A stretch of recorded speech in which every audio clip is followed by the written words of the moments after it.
Монгол улсын Баатар цолны тухайд өнөөдөр нэг том асуудал бий. Ардын хувьсгалын анхны Баатар цолыг Эгч Анжин Сүхбаатар, Хатанбаатар Магсаржив нарт олгож өмнөх гавьяаг нь дагалсан байдаг. Түүнээс хойш 1990 он хүртэл эх орон ард түмнийхээ төлөө амь оргиж Баатарлагаар тулдаж яваад амь өргөцсөн сэргийхэнд нэхэн шагнаж ирсэн ба мөн амьд нь энэхүү эрхэм цолыг олгож иржээ. Гадаадын 12 хүнд энэ цолыг олгосон байдаг нь бүгд сэргийн хүмүүс байдаг ба нэлээд нь дэлхийн агаар мандлаас дээш тасарч сансар окторгууд аялсан дэлхийн хэмжээний нэр цуутнууд байсан байна.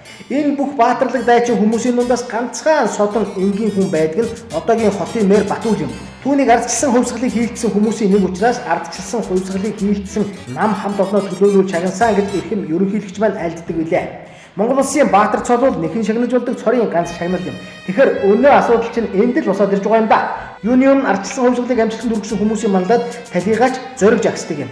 Дэлхийн ардчлалын төвөнд ч тэнэг тэмдэглэсэн байдаг. Төрийн ордны өмнө хуйларсан олон хүн мөрөн дээрээ нэг хүнийг суулгачаад дайраад байдаг нь 40 мянгатын Батүл лав огт биш. Харин Санжаасрынгийн зориг байж лээ.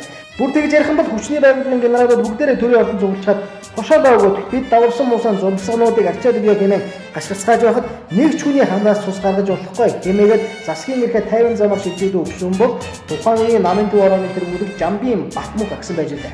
Энэ хоёр хүн бол Батүлийн дэргэд ёстой Баатар цол хүртэл хүрчил ёстой баатрууд юм. Хэрвээ Баатар гэж үзэх юм бол тэр шүү дээ. Ахин дуртахад Монгол улсын Баатар цол бол нэхэн шагнаж болдог цол хүндэтгэл юм аа.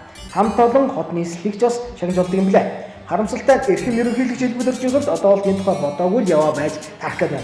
Эцэст нь нэг зүйлийг зориуд хэлэхэд 2009 онд ардчилсан намаас ерөнхийлөгчд нэр дэвшигчийг тодруулах санал хураалтын дараа ялагдсан Батүл үйлмаар байна гэж хэлж байсан. Олны яриагаар бол Батүлийн нулимсыг харагдаж Баатар цол олгосон гэдэг юм билээ.